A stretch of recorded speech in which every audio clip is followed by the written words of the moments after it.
Good morning, everyone. It is Monday, February 26, 2018. Thank you so much for joining us this week. I think, much like my hair, it is going to be a short one, but nevertheless, let us get started. Friends of Mozilla for this week. I'm going to actually resize that just a smidge. Oh, yeah, that's better. Many thanks to everyone who contributed code to add-ons projects over the last month, and High5S in particular. High fives, I see that, I thought that was a username. Huh. And high fives in particular to Sean Prathiksha. I want to make sure I get that somewhat correct. Oriole, and to MSU students Dylan Bogdan and Jenny and Vivek for their contributions. I apologize if I butchered anyone's names, but thank you very much for your contributions to the add-ons work. You help make our stuff better. And a big thank you to tech speakers Andrej, Bob, Candy, Eugenio, Gabriele, Jaya, Shrishtika, and Trishul, who gave talks and workshops in Poland, the Philippines, Namibia, Italy, India, and Germany, respectively. Thank you very much for going out and spreading the word about awesome Mozilla stuff all the time. Thank you much. I'm going to refresh just to see if anyone snuck onto the schedule. Upcoming events for this week. We had the Web Extensions APIs Triage on Tuesday, and that is a meeting where proposals for new capabilities for extensions get debated and sort of assigned priorities and stuff like that. If that's interesting to you, it is at 10:30 a.m. Pacific Standard Time, and that is in the ACE video room, and you can click the link for more information. And since you're already really excited about extensions, perhaps you may also want to join the add-ons community meeting, which is at 8:30 a.m. the following day in the same video room, and you can take a look at the link to see agenda and such. Next week, on Wednesday, we have our monthly speaker series, and it's going to be here in Mountain View, as well as obviously streamed live on Air Mozilla to all the other offices and everyone's computers, wherever they happen to be. And that is going to be computer security in the past, present, and future with Mikko Hipponen. Mikko Hipponen has been hunting hackers since 1991. We'll be hearing his insights and stories on computer security history. Also talked about where we are today, where we're going, and how can we ever keep up with the onslaught of new devices and the various Swiss cheese-like holes that seem to pop up in them with increasing regularity. And Jeff Briner is going to be helping host that. Yeah, that's next week. Like I said, it's going to be here in Mountain View, but you can always check it out online wherever you are. And with that, we have a handful of speakers this week, starting with Jen Beard, the Gigabit Fund Manager, talking about some winners to a challenge they had. Hello. Hello. Thanks, Patch. Yes, I'm Jen Beard, and I work on the Fellowships and Awards team at the Foundation. And last week, we announced 20 teams that are being awarded a total of $400,000 for outstanding achievement during the first stage of the Wireless Innovation for a Network Society Challenges, affectionately known as WINS. The WINS challenges are sponsored by the National Science Foundation and aim to connect the unconnected in two of the most challenging scenarios in the aftermath of a major disaster and in communities across the US that remain underconnected. The 20 winning teams proposed a variety of innovative solutions to help bridge the connectivity gap, including keychain-sized network nodes, portable cell towers, and solar-powered community networks.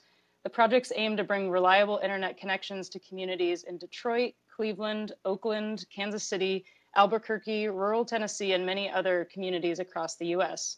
Winners in this stage are receiving between $10,000 and $60,000 in award money.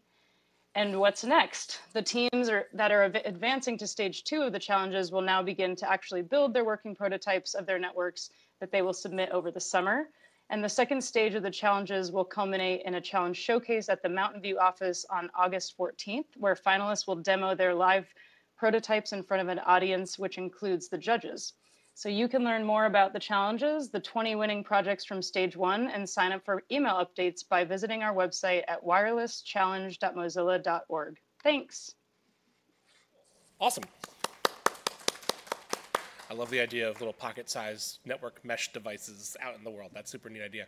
Hope I'm going to take a look at more of those things. But next up, we have Michael Van Cleek in the New Commons, which I have not even seen yet, to talk about the Weekly Minute. Hello. Hey, Potch, love the hair.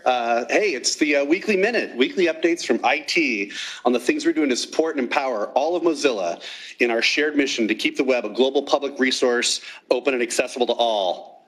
Welcome to the new PDX Commons.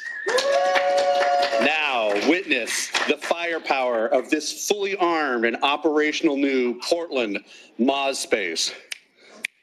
Don't call it a comeback. PDX been here for years, but thanks to AV Ops, we got the funky fresh gear. Now take it all in on the dope new TV screens. Our tech is so legit, we're Mozilla's coolest scene. Word to Moz PDX.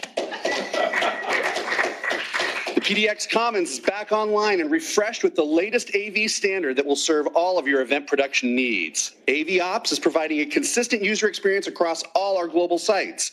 The team's been in Portland throughout this month, enabling the entire office with state-of-the-art new audio and video equipment. We've got 4 new screens in the Commons, including a sweet rotating TV right here that spins around so people in the back can see what's going on, and a fully equipped event management / DJ booth. Just needs 2 turntables in there. Lots of Mozilla and community events are coming soon to PDX. Thanks, AV Ops, and thank you, WPR. Yeah. Okay, a little more tech here. The IAM project has redesigned the login to Mozilla websites from scratch and implemented a new login experience for all Mozillians with auto login, login method detection, experience optimizations, including better password manager integration and better security. We welcome your feedback, comments, and questions in our IAM discourse category that's linked here from the post, and report on any issues you're experiencing with the new login on GitHub issues at the link that's here on the Mana.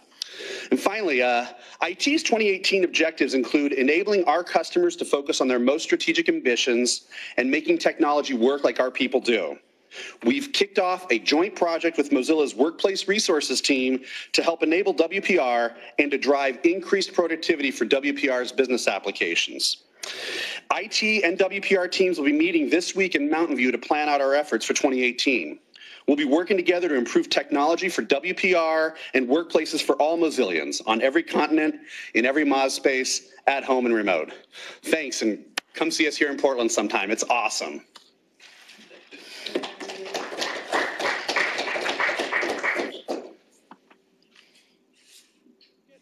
Quite missing this. Oh, there we go. Thank you, Michael. Looking forward to checking out the new space. And lastly, but not leastly, we have David Bryant with our Emerging Technologies headlines. Thanks, Potch. And when I edited the wiki page, I should have known better than to put myself right after Michael. But please don't. Yeah, don't worry. Not going to happen. At least not this week. News. I'm here with your weekly Emerging Technologies headlines. We just recently released Rust version 1.24. And you're probably saying, oh, 1.24, I guess that had some stuff in it, more than 1.23, and there must be a 1.25 coming, but I would like to call your attention to a couple of special features in 1.24. One in particular is incremental compilation. This is something the team's been working on for a while. The idea of incremental compilation, if you're not familiar with it, is after you've written your program the first time and compiled it the first time, subsequent edits and compiles are much faster. They only apply to the parts you changed. We've been getting requests for improvements in sort of Rust developer ergonomics for quite a while. This is a big one, and so going forward with 1.24, incremental compilation is turned on by default. So everyone will get the benefits of the new feature in the language, and hopefully we'll see a big boost in productivity as they continue to use Rust in their development. There's also a couple of other interesting things in 1.24, including Rust format, which is sort of a beautifier for your Rust code to let you package it up or transform it into kind of a standard programming style to make it a little more consistent. So read more about it in the Rust team blog, to the link here, and hopefully you'll enjoy the benefits of 1.24. On the MDN front, we've been talking for a while about a project that's been underway to introduce interactive code samples and an editor into the MDN pages for HTML, JavaScript, and CSS. A lot of developers love reading specifications. They love reading documentation around and about specifications. But some developers actually like to just see the code and play with it and experiment and see what happens. And the interactive code editor in each of our MDN pages lets you actually do that.